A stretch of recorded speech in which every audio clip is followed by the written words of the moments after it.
Hello बच्चों, आप सभी बच्चों का देव क्लासेस में स्वागत है। आज हम आपको क्लास 10th का अनसॉल्व पेपर देने जा रहे हैं। शॉर्ट पेपर में से 3 खंड होते हैं आपकी। साइंस का देने जा रहे हैं। साइंस में 3 खंड होते हैं। साइंस का पेपर जो आपका आता है उसमें 3 खंड होते हैं। पहला होता है फिजिक्स और दूसरा होता है केमिस्ट्री और थर्ड होता है बायो का।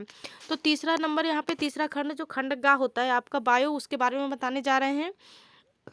और आपका फिजिक्स के पूरे सॉल्व पेपर हो चुके हैं। काफ़ी टैलेंटेड सर हैं जो डालते हैं। और सभी बच्चे एक अपने दोस्तों को शेयर ज़रूर करें, ताकि इस समय स्कूल कॉलेज बंद चल रहे हैं और ऑनलाइन तैयारी ही चल रही है, इसलिए सभी तक ये वीडियो ज़रूर पहुँचे ताकि सभी बच्चे सॉल्व पेपर हल कर सकें। केमिस्ट्री का भी 2019 और 2020 के आपके पूरे सेट डल चुके हैं। और आपका बायो का है जो तो 2020 का डाल रहे हैं। सेट नंबर दूसरा, पहला आपका हो चुका है। दूसरा सेट नंबर है एन के, जो आपका दिया होगा देख लीजिएगा, नहीं तो इसमें सारे क्वेश्चन हैं। तीनों खंड मिल रहे हैं आपको। तो अनसॉल्व पेपर जिनके पास नहीं है वो भी हल कर सकते हैं, क्योंकि क्वेश्चन आंसर दोनों मिल रहे हैं यहाँ पे। ठीक है, 1 मिनट। तो इसमें सबसे पहले बहुविकल्पी होते हैं। जो बच्चे नए हों वो चैनल को सब्सक्राइब जरूर करें और ज़्यादा से ज़्यादा शेयर करें, वीडियो लाइक करें। और जो समझ में नहीं आता कमेंट्स बॉक्स में बताएं, हम अगले वीडियो में समझाएंगे ज़रूर उनको अलग से। ठीक है, चलिए देखिए, इसमें पहला है क्वेश्चन बहुविकल्पी, जो पूछता है कि मुकुलन पाया जाता है, यानी मुकुलन की क्रिया किसमें पाई जाती है। मुकुलन मतलब होता है कि जैसे काट देते हैं उसको, फिर पुनः वो उत्पादन हो जाता है। जैसे कि किसी पौधे को 3 खंड में काट दिया गया, 3 खंड में से काट गया तो एक एक खंड में फिर तो पुनः से तीनों पौधों का निर्माण हो गया। 3 खंड बने तो उसमें से 3 पौधे बन गए, 6 खंड बने तो उसमें से 6 पौधे बन गए। उस क्रिया को हम क्या कहते हैं, मुकुलन कहते हैं।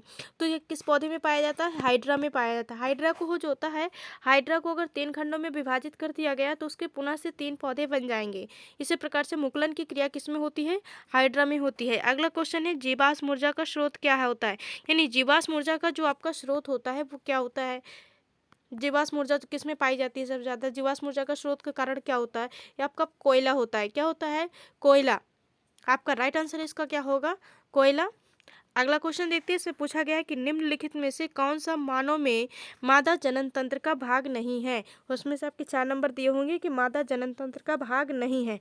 मादा जनन तंत्र, मादा जनन तंत्र का मतलब होता है, मादा का मतलब होता है महिला और नर का मतलब होता है पुरुष। ध्यान दें, तो यहाँ पे शुक्रवाहिका, जो शुक्रवाहिका होती है ये पुरुषों में पाई जाती है, यानी नर जनन तंत्र में पाई जाती है। शुक्रवाहिका पुरुषों में नहीं पाई जाती, वो महिलाओं में नहीं पाई जाती है। ठीक है, तो ध्यान दें, ये मादा जनन तंत्र नहीं है कह रहा है यहाँ पे। सबसे पहले क्वेश्चन में देखें है कि नहीं है पूछ रहा है, इसमें कह रहा है नहीं है। तो सबसे पहले उसको अंडरलाइन कर लें कि इसमें क्या कह रहा है, नहीं है। क्या नहीं है, शुक्रवाहिका, क्योंकि ये नर जनन तंत्र होता है और मादा जनन तंत्र में शुक्रवाहिका नहीं पाई जाती है, अंडवाहिनी पाई जाती है इसमें। ठीक है, अगला क्वेश्चन देखेंगे। स्वपोषी पोषण के लिए आवश्यक है, यानी स्वपोषी पोषण के लिए क्या आवश्यक है, जो उसमें आपके 4 नंबर दिए होंगे, इसमें से बहुविकल्पी होगा। उपयुक्त सभी, जो सभी चीज़ें हैं आपकी वो क्या है, पाई जाती हैं। अगला क्वेश्चन है इसमें, 1 मिनट। क्या होगा यदि हम एक पोषी स्तर के सभी जीवों को नष्ट कर दें, यानी एक पोषी स्तर के सभी जीवों को नष्ट कर देंगे तो क्या होगा। देखेंगे जीवों को नष्ट करने पर क्या होगा। खाद्य श्रृंखला के सभी पोषी स्तर एक दूसरे पर ही संबंधित होते हैं। खाद्य श्रृंखला के जो पोषी स्तर होता है, इनका चरण होता है, पाया गया है, वो सब एक दूसरे पर निर्भर होते हैं। अगर नष्ट कर दिया जाएगा तो विनाश हो जाएगा और इन में बहुत वैकल्पिक स्रोत से तलाश हो जाएगा। देखिए, खाद्य श्रृंखला के सभी पोषी स्तर एक दूसरे से संबंधित होते हैं, जैसे कि एक दूसरे पर निर्भर ही रहते हैं। यदि किसी एक पोषी स्तर के सभी जीवों को समाप्त कर दिया जाता है, यदि किसी पोषी स्तर में से किसी एक जीव को भी समाप्त कर दिया जाए तो खाद्य श्रृंखला क्या हो जाएगी, अव्यवस्थित हो जाएगी। उनके खाने की जो श्रृंखला होगी वो अव्यवस्थित हो जाएगी, क्योंकि परितंत्र में ऊर्जा का प्रवाह रुक जाएगा। जब ये खाद्य श्रृंखला उनका रुक जाएगा तो जो परितंत्र पाया जाता है, परतंत्र में ऊर्जा का प्रवाह रुक जाएगा और विभिन्न पोषी स्तर के जीवधारियों को ऊर्जा के वैकल्पिक स्रोतों की तलाश करनी पड़ती है। फिर विभिन्न प्रकार के वैकल्पिक स्रोतों की क्या करना पड़ेगा, उनको तलाश करना पड़ेगा, जिससे परितंत्र के जैविक घटकों की संरचना भी प्रभावित होगी, यानी परितंत्र में जो जैविक प्रकार की घटनाएं पाई जाती हैं वो भी प्रभावित होंगी। अगला इसमें जल संरक्षण क्या है, विस्तार पूर्वक समझाइए। जल संरक्षण के बारे में तो लगभग सभी बच्चे जानते होंगे, फिर भी बता देते हैं कि जल संरक्षण क्या है और विस्तार पूर्वक। आपका जो बायो का पार्ट होता है, पीछे के आपके दिए होते हैं 2-3 लेसन पर्यावरण से संबंधित, उन्हीं से ये क्वेश्चन पूछा गया है कि जल संरक्षण क्या है और विस्तार पूर्वक समझाइए। जल संरक्षण पृथ्वी पर पाए जाने वाले कुल जल का भाग कितना होता है, 97%, 97% या 97% आपका जल पृथ्वी में पाया जाता है, जो कि सबसे अधिक भाग खारा व लवणीय होने के कारण मनुष्य को सीधे प्रयोग में नहीं लाया जाता है। सबसे ज़्यादा भाग क्या होता है, खारा होता है, लवणीय होता है, जिसके कारण मनुष्य सीधे प्रयोग में नहीं ला सकता है। कुल 3% ही भाग शुद्ध है, जो कि जल का शुद्ध 0.36% सतही जल के रूप में और नदियों, तालाबों, झीलों आदि में पाया जाता है। इस लवणीय या शुद्ध जल का वितरण भी पृथ्वी पर समान नहीं है। विश्व के अनेक भागों में वर्षा बहुत कम होती है। विश्व में ऐसे बहुत से भाग हैं, कम हैं, जहाँ पे बहुत वर्षा बहुत मात्रा में होती है, तथा वे लगभग सूखे होते हैं, यानी जब वहाँ पे वर्षा ही नहीं होगी तो वो सूखे प्रदेश कहलाएंगे, यानी सूखे देश होते हैं। इनको निम्न प्रमुख कार्यों द्वारा संपन्न किया जाता है। ये क्या करते हैं, थोड़े से ही पानी में अपना काम चलाते हैं और निम्न प्रकार से प्रमुख कार्यों को संपन्न करते हैं, जैसे कि वर्षा, जल संग्रहण, जल के खर्च पर प्रभावी रोक तथा जल का प्रदूषण पर नियंत्रण भी करना चाहिए। ये आपका जल संग्रहण रहा, जल संरक्षण के बारे में। अगला क्वेश्चन है, प्रदूषण क्या है, इसके विभिन्न प्रकारों के नाम लिखिए। यानी प्रदूषण किसे कहते हैं और विभिन्न प्रकारों के नाम लिखना है। जैसे वायु, जल तथा भूमि से अवांछित पदार्थों का अत्यधिक मात्रा में इकट्ठा हो जाना, यानी वायु, जल तथा भूमि में अवांछित पदार्थों को अत्यधिक मात्रा में इकट्ठा हो जाना, जिनसे प्राकृतिक पर्यावरण से प्रतिकूल परिवर्तन आ जाते हैं, उन्हें क्या कहते हैं, प्रदूषण या पॉल्यूशन कहते हैं। इनके विभिन्न भाग क्या होते हैं, पहला होता है वायु प्रदूषण, जल प्रदूषण, ध्वनि प्रदूषण और रासायनिक प्रदूषण। ये आपके प्रदूषण हैं। अगला क्वेश्चन है, इसमें शेयर करिए भाई, ज़्यादा से ज़्यादा शेयर करिए, बहुत कम शेयर है।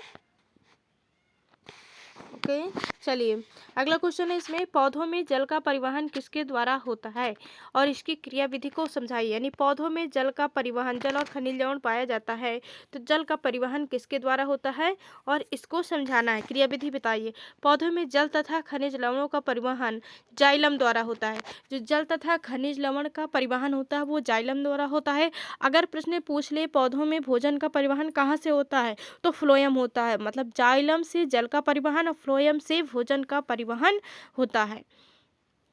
जाइलम से जल का परिवहन और फ्लोएम से भोजन का परिवहन होता है। क्रिया निम्न 2 पदों में होती है। देखो ये कौन से है, पहले होता है मूल रोम द्वारा जल का अवशोषण। मूल रोम मतलब होता है जड़।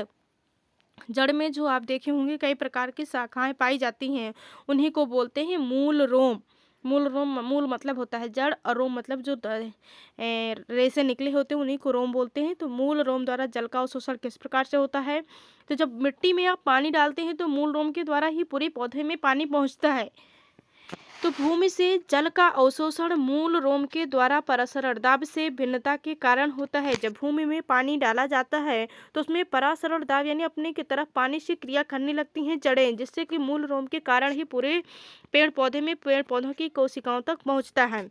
परासरण दाब से भिन्नता के कारण होता है। मूल रोम कोशिका जल के निकट संपर्क में रहती है। मूल रोम के कोशिका द्रव्य में खनिज लवण, शर्कराएं, कार्बनिक अम्ल इत्यादि घुले रहते हैं। मूल रोम में क्या होते हैं, कई प्रकार के कोशिका द्रव्य और खनिज लवण, कई प्रकार की शर्कराएं, कार्बनिक अम्ल इत्यादि घुले रहते हैं। कोशिका द्रव्य का परासरण दाब भूमि के जल के परासरण दाब से अधिक होता है, जिसके कारण पेड़ पौधे में ज़्यादा वो रहती है। दूसरा है जड़ के द्वारा, यानी जड़ में जल का अवशोषण। जड़ में जल का अवशोषण किस प्रकार से होता है, जैसे कि जल के मूल रोम में प्रवेश करते हैं। यानी जब जल को डालते हैं नीचे जड़ में तो मूल रोम में जो उसमें शाखाएं निकली होती हैं उनको मूल रोम बोलते हैं। अभी हमने बताया जस्ट 1 मिनट। तो जल के मूल रोम में प्रवेश करते हैं। इसका स्फीति दाब, यानी जब उसका परासरण दाब या स्फीति दाब बढ़ जाता है, जब नीचे पानी डालने पर स्फीति दाब बढ़ जाता है, यह दाब जल को वलकुट यानी उसमें शाखाएं जो निकली होती हैं तो उन्हीं को बोलते हैं बलकुट की कोशिकाओं में पहुंचता है। और जैसे ही जल जाइलम वाहिका में पहुंचता है तो कार्टेक्स, इसी को वलकुट ही बोलते हैं, वलकुट को ही इंग्लिश में बोलते हैं कार्टेक्स।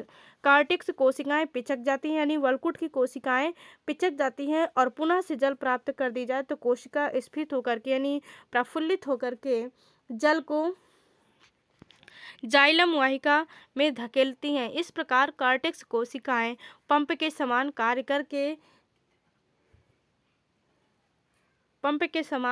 करके जल को लगातार जाइलम वाहिका में धकेलती रहती है, यानी ऊपर कोई और ग्रहण करती रहती हैं स्फीति दाब के कारण। अगला इसमें अथवा में आपका क्वेश्चन पूछा गया है जो कायिक प्रवर्धन किसे कहते हैं, इसकी विधियों को उदाहरण सहित वर्णन कीजिए।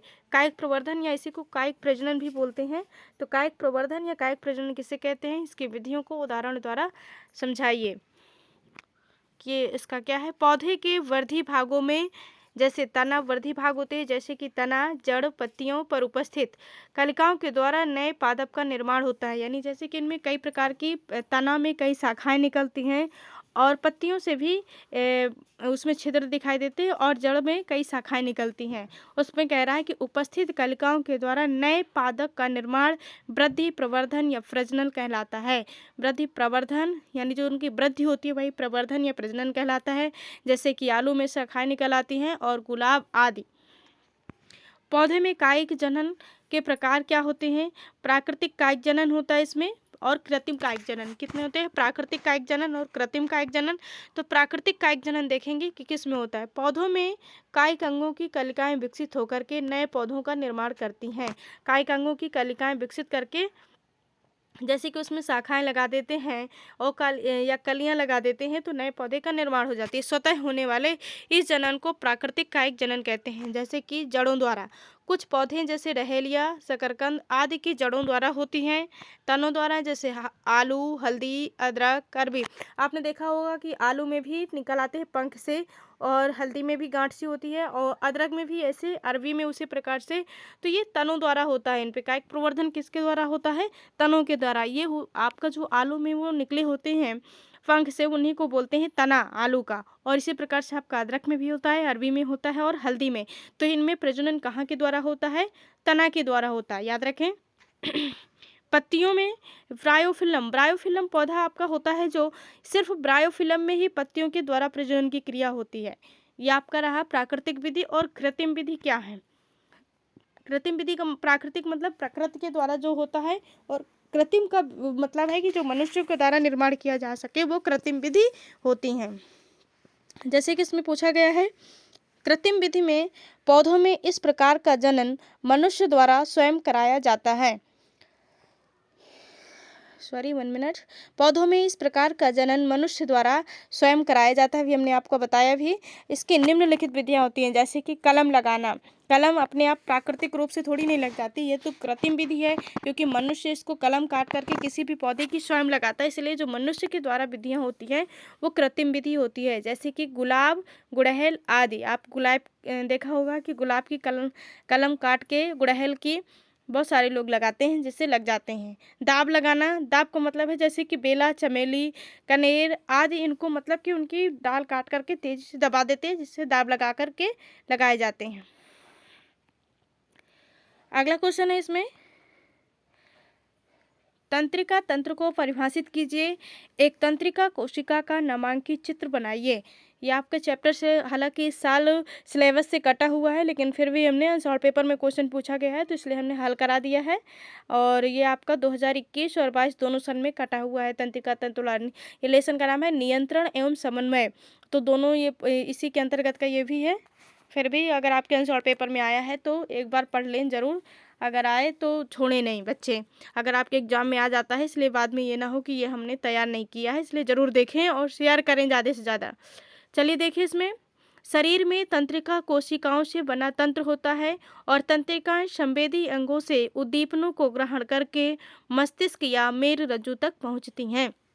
यानी शरीर में जो तंत्रिका कोशिका होता है वो बना एक तंत्र होता है। तंत्रिकाएं संवेदी अंगों से उद्दीपनों को ग्रहण करती हैं, जिससे मस्तिष्क या मेरु रज्जु तक पहुंचाती हैं। मस्तिष्क या मेरु रज्जु प्रतिक्रिया के फलस्वरूप प्रेरणाओं का कार्य करती हैं, मतलब संवेदनाओं का उत्तेजना उत्पन्न करती हैं। जब यहाँ से सूचना पहुंचती है मस्तिष्क तक तो ये तंत्रिका तंत्र यानी तंत्रिका तंत्र का कार्य करता है। जैसे कि हम कोई चीज़ सोचते हैं या अचानक से हमारे सामने कोई क्रिया हो जाती है तो उद्दीपन की क्रिया होती है, वो हमारे तंत्रिका कोशिकाएं संवेदी अंगों के कारण ही होती है। फलस्वरूप प्रेरणाओं को कार्यकर अंगों तक पहुंचा जाता है, जिससे उद्दीपन के अनुरूप प्रतिक्रिया हो जाती है। ठीक है, जैसे कि अभी हमने आपको बताया, ये आपका रहा तंत्रिका तंत्र का चित्र। इसमें ये जो ऊपर डेंड्राइट्स निकले होते हैं इन्हीं को कोशिका का या डेंड्राइट्स बोलते हैं। ये जो शाखाएं निकली होती हैं और ये लंबी सी होती है, तंत्रिकाज होता है, बीच में गोलाकार का केंद्रक और जिसमें ये द्रव्य से भरा होता है, इसको कोशिका द्रव्य बोलते हैं। और ये अलग अलग जो 4-5 शाखाएं दिख रही हैं इन्हीं को बोलते हैं वृक्षकार। ये नीचे भी इसी प्रकार से बना होता है। तो अगली तंत्रिका कोशिका होती है इसमें, ये आपका दिख रहा, और ये जो होती है लंबी सी, ये पेशी होती है। अगला क्वेश्चन इसी में अथवा में पूछा गया है, पूछा गया है कि इसमें परिवार नियोजन की विभिन्न विधियों का वर्णन कीजिए। ये आपका मोस्ट इंपॉर्टेंट क्वेश्चन है, कई बार पूछा गया है सब में कि परिवार नियोजन की विधियां क्या हैं, वर्णन कीजिए। परिवार कल्याण हेतु बच्चों की संख्या सीमित कर परिवार को नियोजित करने की प्रक्रिया को ही परिवार नियोजन कहते हैं। सॉरी, जो परिवार कल्याण हेतु, अपने परिवार के कल्याण के हेतु ही बहुत कम बच्चे होने चाहिए। अगर बच्चे कम हैं तो अच्छा जीवन यापन होता है, इसलिए बच्चों की संख्या सीमित कर परिवार को नियोजित करने की प्रक्रिया ही क्या कहलाती है, परिवार नियोजन। इसकी 2 विधियां होती हैं, स्थायी और अस्थायी। लेकिन इनके अंतर्गत की प्रक्रिया क्या होती है ये देखेंगे। स्थायी और अस्थायी। अस्थायी विधि होती है, इसमें से निम्नलिखित विधियां होती है। सुरक्षित काल, जैसे कि सुरक्षित काल कहा गया है कि मासिक धर्म से 1 सप्ताह के पूर्व या 1 सप्ताह के बाद का समय जो होता है आपका सुरक्षित काल या सुरक्षित कार्य माना जाता है। दूसरा है आत्मसंयम। असुरक्षित काल में आत्मसंयम जरूर रखना चाहिए, ताकि लैंगिक संपर्क स्थापित नहीं करना चाहिए, जिससे कि आगे संतान नहीं उत्पन्न होती है। अगला है निरोध या कंडोम। निरोध का प्रयोग पुरुष द्वारा किया जाता है, इसके प्रयोग से गर्भधारण होने की संभावना नहीं होती है। अगली है स्थायी विधि।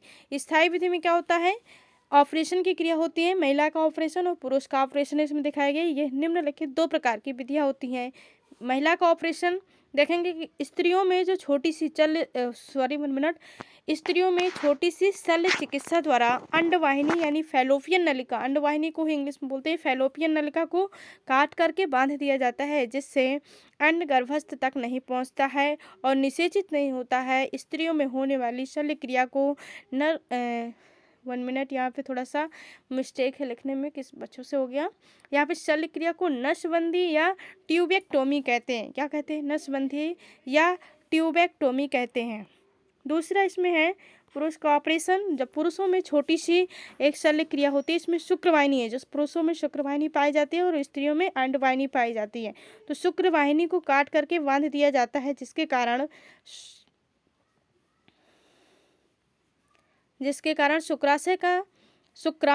यहाँ पे शुक्राणु लिखे हैं, ये यहाँ पे शुक्राणु है, शुक्राणु का स्थानांतरण रुक जाता है और निषेचित नहीं होता है, जिसके कारण पुरुषों में होने वाली शल्य क्रिया को नसबंदी या वैसेक्टोमी, इसी को इंग्लिश में कहते हैं कि वैसेक्टोमी क्रिया भी कहते हैं।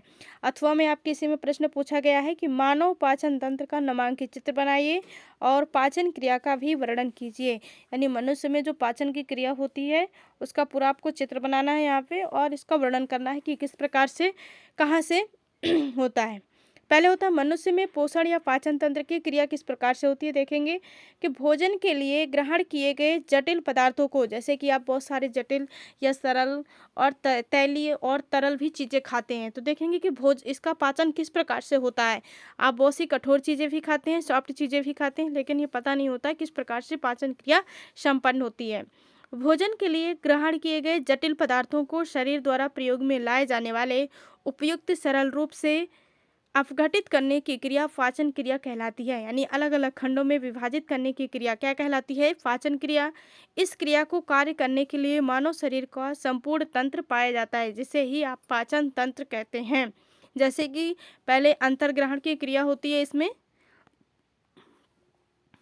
मनुष्य में भोजन का अंतर ग्रहण करने के लिए विशिष्ट अंग होता है, उसे मुख कहते हैं। यानी अंतर ग्रहण का मतलब होता है जबकि अंदर भोजन ग्रहण करते हैं या खाते हैं, तो मनुष्य में भोजन अंतर ग्रहण करने के लिए विशिष्ट अंग होता है, उसे ही मुख कहते हैं। और भोजन मुख तक हाथों की सहायता से पहुंचाया जाता है। हाथों की सहायता से ही तो पहुंचता है।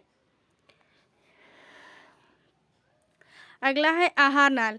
इसके बाद आहार नाल में किस प्रकार से पाचन क्रिया होती है ये देखेंगे कि मानव की आहार नाल लगभग 8 से 10 मीटर लंबी और मुख द्वार से गुदा द्वार तक फैली रहती है। यानी मुंह से लेकर के गुदा द्वार तक ये फैली रहती है और इसका विभिन्न भागों में व्यास होता है। जैसे कि सबसे पहले अब कहाँ से पाचन क्रिया होती है, मुख से ग्रहण करेंगे तो मुख से ही तो पाचन क्रिया संपन्न होगी, कि सीधे गुटक जाते हैं नहीं ना, तो मुख से होगा पाचन। इसमें देखेंगे मुख गुहा में पाचन किस प्रकार होता है।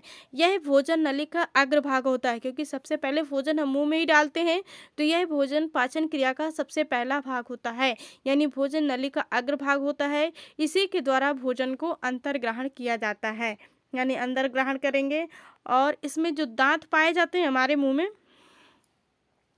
दांत भोजन को पीसते हैं और मुख गुहा में लार ग्रंथियां पाई जाती हैं, वो भोजन के निगलने में सहायता करती हैं। लार ग्रंथियों के माध्यम से जो भोजन आप ग्रहण करते हैं उसको लसलसा या चिपचिपा सा बना देती हैं, जिसके कारण गुटकने में, अंदर ग्रहण करने में सहायता हो जाती है। तो वो किस हार्मोन्स के वो किस एंजाइम के कारण होता है, लार में कौन सा एंजाइम पाया जाता है। लार में उपस्थित जो टाइलिन नामक एंजाइम पाया जाता है वो भोजन को स्टार्च या शर्करा के रूप में बदल देता है। किसके रूप में?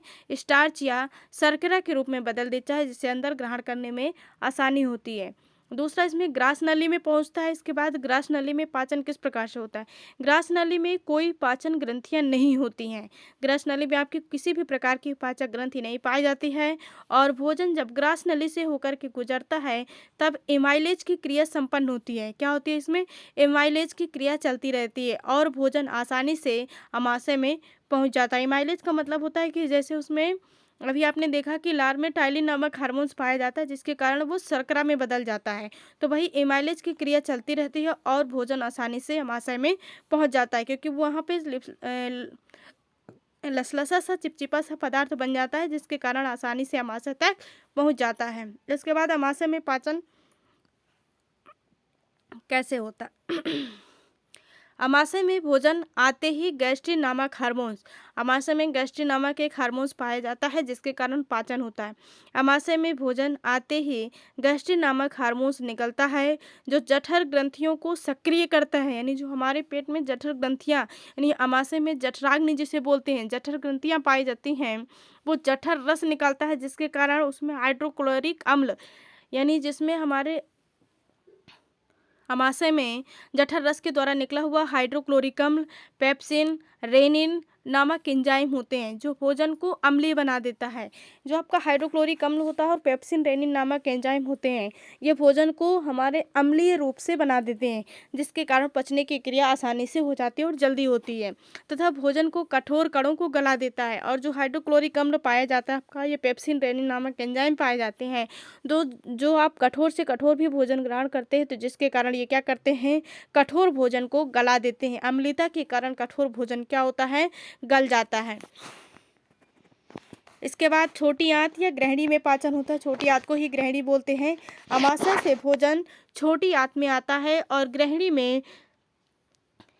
ग्रहणी में अग्नाशयिक, यहाँ पे ये है अग्नाशयिक रस तथा पित्त रस आकर मिलते हैं, और पित्त रस से एंजाइम नहीं होते हैं, फिर भी भोजन के पाचन में महत्वपूर्ण भूमिका निभाता है। यानी पित्त रस में किसी भी प्रकार का कोई एंजाइम नहीं पाया जाता है, इसके बावजूद भी ये भोजन को पाचन क्रिया में महत्वपूर्ण भूमिका निभाते हैं, क्योंकि यह भोजन के माध्यम को अम्लीय से क्षारीय में बदल देते हैं। क्योंकि अमाशय में इसके पहले भोजन क्या होता है, अम्लीय होता है। जब इसमें आता है छोटी आंत में, तो भोजन को अम्लीय से क्षारीय में बदल देते हैं। और कई बार एक प्रश्न पूछा गया है कि वसा का पाचन कहाँ होता है। जैसे आप फैटी तेलीय चीज़ें खाते हैं तो उसका पाचन कहाँ पे होता है, किस भाग में होता है, उसका पाचन छोटी आंत में होता है। कई बार एक नंबर में प्रश्न पूछ लेता है, तो उसका पाचन कहाँ पे होता है, छोटी आंत में। छोटी आंत के बाद बड़ी आंत तथा गुदाद्वार होगा। छोटी आंत से उपस्थित तथा अवशिष्ट भोजन बड़ी आंत में आता है। कहाँ पे, बड़ी आंत में। यहाँ पर भोजन के लवणों तथा जल का अवशोषण होता है। भोजन में अन्य प्रकार के लवण पाए जाते हैं और जल का अवशोषण की क्रिया भी संपन्न होने लगती है। जैसे कि यहाँ पे बताया गया कि शेष अपचयित भोजन, जब लास्ट में आपका पूरी पाचन क्रिया संपन्न हो जाती है, यहाँ पे बड़ी आंत में पूरी पाचन क्रिया लास्ट में संपन्न हो जाती है। इसके बाद शेष अपचयित भोजन मल के रूप में मलाशय से एकत्र होता है और गुदा द्वारा समय समय से बाहर निकाल दिया जाता है। ये आपका पाचन का चित्र रहा। सबसे पहले ऊपर मुख होता है जहाँ से ग्रहण करते हैं, फिर लार ग्रंथिया और ग्रसनी, इसके बाद ये ग्रास नली और इसके बाद अमाशय में आता है, इसके बाद ये ग्रहणी यानी छोटी आंत जिसे आप बोलते हैं, फिर इसके बाद ये बड़ी आंत और ये गुदा। आपका ये दूसरा सेट संपन्न हुआ। ये सभी चित्र देख ले, चित्र जरूर बनाएं, नहीं तो फिर पूरे नंबर आपको नहीं मिलेंगे इसमें। चलिए शेयर करें, ज़्यादा से ज़्यादा बच्चे शेयर करें। अगर इसमें कोई चीज़ समझ में नहीं आई तो कमेंट्स बॉक्स में कमेंट्स करें, अगले वीडियो में समझाएंगे।